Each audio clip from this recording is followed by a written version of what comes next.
Pria ini melihat ribuan manusia berkepala babi tawaf di depan Ka'bah. Ternyata ini penyebabnya.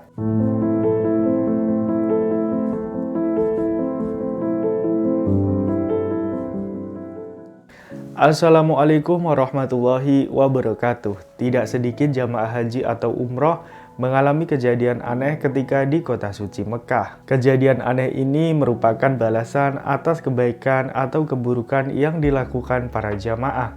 Jika itu merupakan balasan tidak mengenakan, maka itu adalah teguran supaya jamaah segera bertobat. Namun jika itu merupakan kemudahan, maka itu adalah balasan kebaikan supaya jamaah banyak bersyukur. Kali ini kita mau menceritakan kisah yang sangat mencengangkan tentang jamaah umroh yang melihat semua orang yang ada di depan Ka'bah berkepala babi sedang tawaf di depan Ka'bah. Nauzubillah. Apa yang sebenarnya terjadi dan mengapa orang ini melihat pemandangan yang mengerikan itu? Seperti yang diceritakan seorang pria yang pernah menjadi ajudan pejabat di Indonesia menceritakan bagaimana keluarga pejabat itu mengalami kisah aneh di pelataran Ka'bah. Melansir dari channel YouTube Muhammad Sofi AW dalam video berdurasi 18 menit 49 detik diceritakan kejadian aneh tersebut.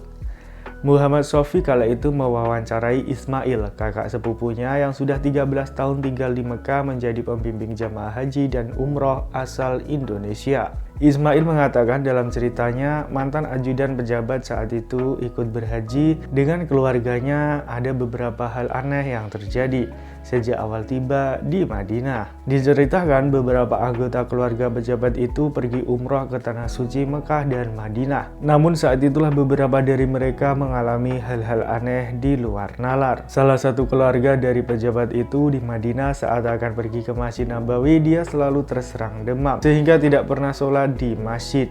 Kata Ismail mengutip cerita mantan ajudan ini. Disebutkan bahwa orang itu telah meminum obat panas tetapi demamnya tidak reda. Tak hanya di Madinah, saat tiba sampai di Ka'bah, salah satu anak dari pejabat tersebut mengalami hal aneh saat berada di pelataran Ka'bah.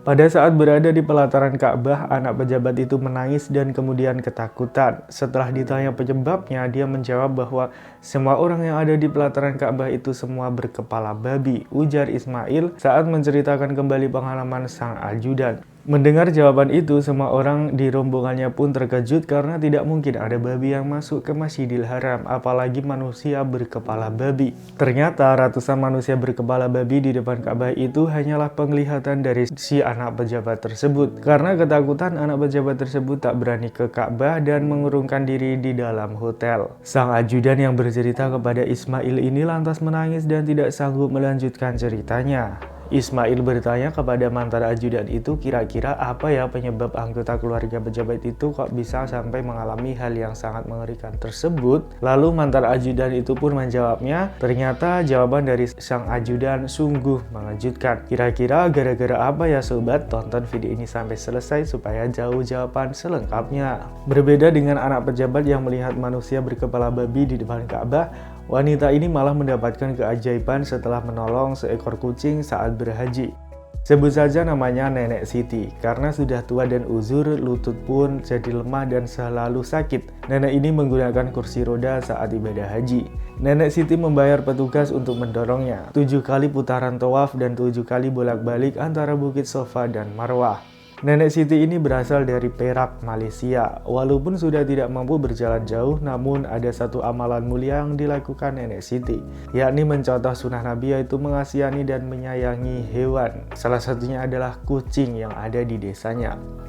Nenek Siti amat suka memelihara kucing. Di rumahnya banyak kucing. Dia memberi makan dan minum pada kucing. Dia pungut kucing yang dibuang orang, diberikan makan dan minum, dirawat dan dimandikan dengan sabun wangi. Walaupun kucing jalanan itu lemah, sakit, kurus kering, atau lumpuh, tetap diambilnya untuk dirawat di rumahnya. Maka terkenalah rumahnya jadi pusat perawatan kucing. Jika ada kucing yang mati, dikuburkan di kebunnya. Setelah dirawatnya kucing-kucing sama Nenek Siti, Akhirnya kucing itu pun jadi gemuk dan sehat. Tahun itu beliau berangkat menunaikan haji dengan menggunakan tabungan haji. Riang gembira hatinya karena cita-citanya untuk ke tanah suci akhirnya terkabul. Ingin di hatinya untuk tawaf sebanyak-banyaknya seperti mereka yang masih muda. Tapi apa daya, lututnya sakit kalau dipakai jalan lama. Setelah sholat, Nenek Siti selalu membacakan doa dan pertolongan kepada Allah. Pada suatu hari, waktu hendak pergi sholat di Masjidil Haram dengan jalan menggunakan tongkat, Nenek Siti bertemu seekor kucing yang kurus, pincang, lemah, dan lapar.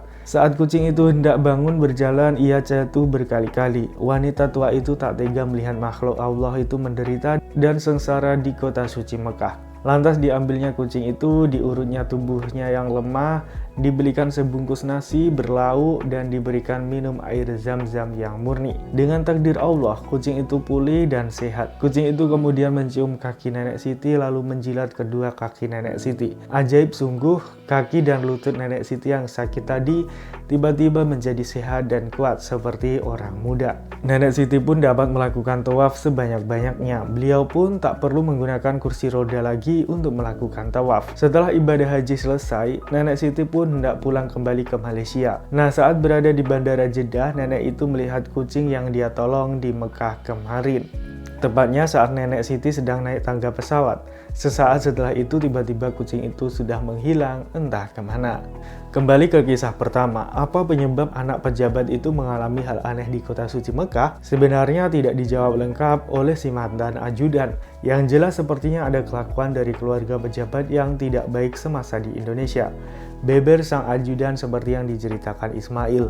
Sebagaimana diketahui, Mekah merupakan kota suci yang lebih dipercaya oleh orang apabila melakukan kesalahan ketika sebelum berangkat atau ketika ada di Mekah, maka akan mendapatkan balasan setimpal. Balasan yang didapat itu beraneka, ada yang biasa dan ada juga yang di luar nalar manusia. Maka dianjurkan para jamaah umroh atau haji dianjurkan melakukan tobat sebelum berangkat atau ketika sudah berada di sana. Nah, sekian video kita kali ini, semoga dapat diambil hikmah dan manfaatnya ya sobat. Terima kasih dan wassalamualaikum warahmatullahi wabarakatuh.